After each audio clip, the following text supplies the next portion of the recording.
Hello friends, welcome to टूनाटी channel. तो आज आम आलोचना करवा +3 फर्स्ट ईयर रो first semester Odia elective Unit-1 रो गणमाध्यम। तो क्वेश्चन होउछि गणमाध्यमर स्वरूप वैशिष्ट्य व प्रकार भेद संपर्क रे आलोचना कर। तो आज आम उपक्रम रु आरंभ करी उपसंहार पर्यंत डिस्कस करवा। ता पूर्व जी जदि नुआर मो चैनल को आसीथिबे प्लीज सब्सक्राइब करवा भूलिबे नहीं। तो एबे देखिबा उपक्रम। गणक पई सूचनार माध्यम को गणमाध्यम कहा जाए।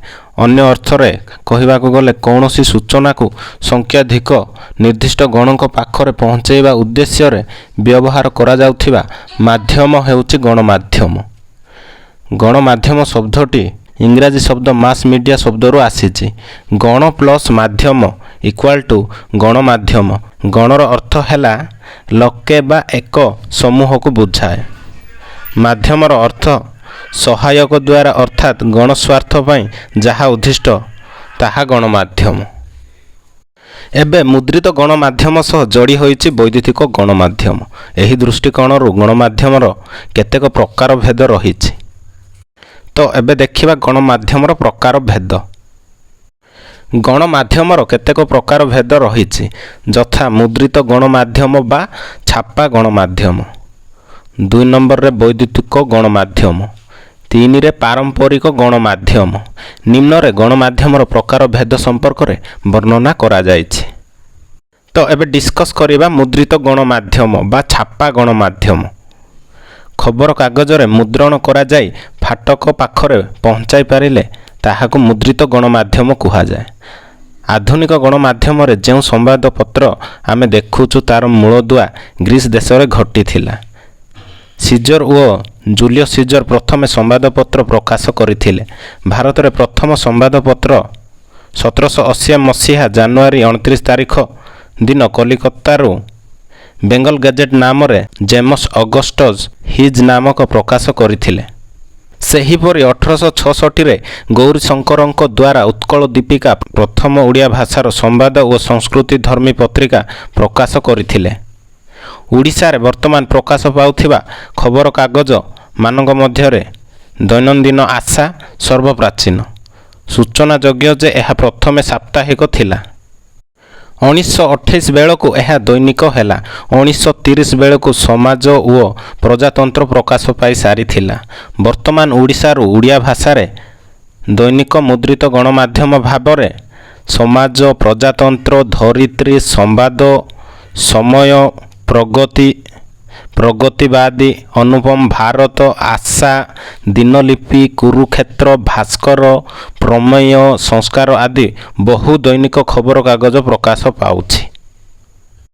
क्रमशः खबर कागजर प्रकाशन और प्रसारण वृद्धि पाइबा संगे संगे उपयुक्त सूचना सहित शिक्षा, मनोरंजन, स्वास्थ्य, चाकरी, क्रीड़ा, राजनीति और विज्ञान संबंधी तथ्यमान प्रकाश पाइला। छतु फुटिबा परी विभिन्न भाषार खबर कागज संख्या वृद्धि पाइला। खबर कागज सह बजार को आसिला अनेक पत्र पत्रिका। विभिन्न अवसर को नहीं पत्र पत्रिका गुड़िक लोकचित्त को आकृष्ट करने को लगिला। एहा परे देखिबा वैद्युतिक गणमाध्यम।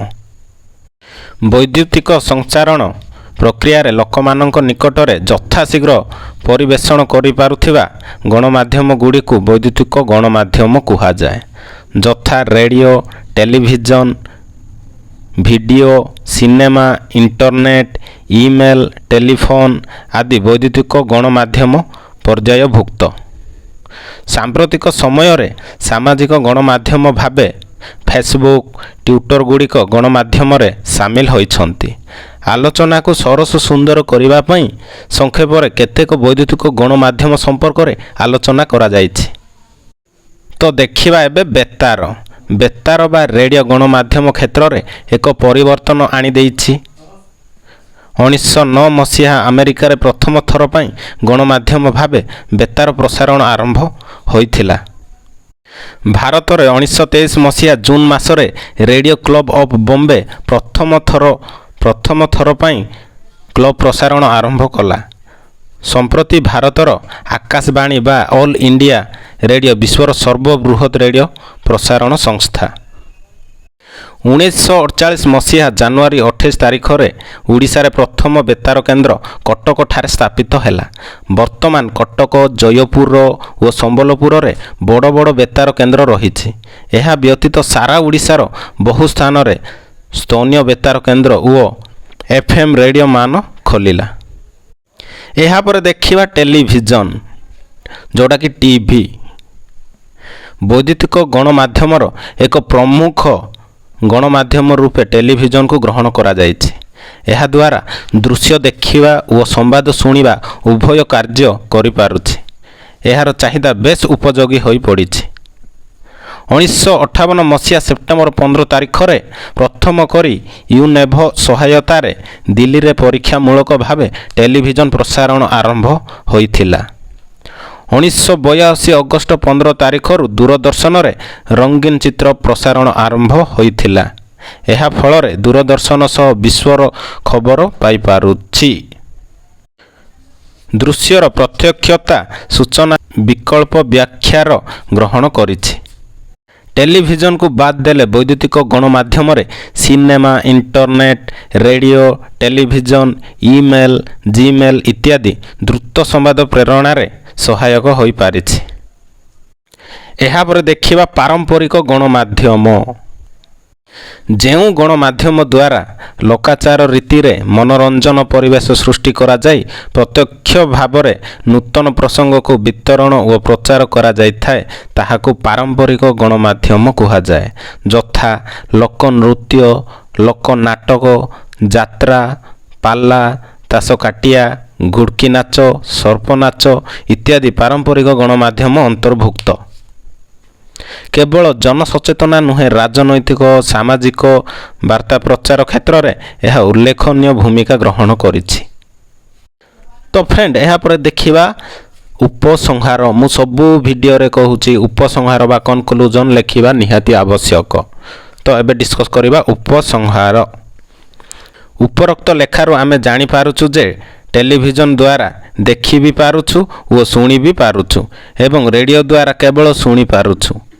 ଏହିସବୁ ଗଣମାଧ୍ୟମ ଦ୍ୱାରା ଆମେ ଶିକ୍ଷା, ମନୋରଞ୍ଜନ, ସ୍ୱାସ୍ଥ୍ୟ, ଚାକିରି, କ୍ରୀଡ଼ା, ରାଜନୀତି ତଥା ବିଜ୍ଞାନ ସମ୍ବନ୍ଧୀୟ ତଥ୍ୟମାନ ଜାଣିପାରୁଛୁ। ତ ଫ୍ରେଣ୍ଡସ୍, ଭିଡ଼ିଓଟା ଭଲ ଲାଗିଥିଲେ ସବସ୍କ୍ରାଇବ୍ କରିବା ଭୁଲିବେ ନାହିଁ ଏବଂ ତା ସହିତ ଗୋଟିଏ କମେଣ୍ଟ କରିବେ ଏବଂ ଲାଇକ୍ କରିବା କେବେ ଭୁଲିବେ ନାହିଁ। ଜୟ ହିନ୍ଦ।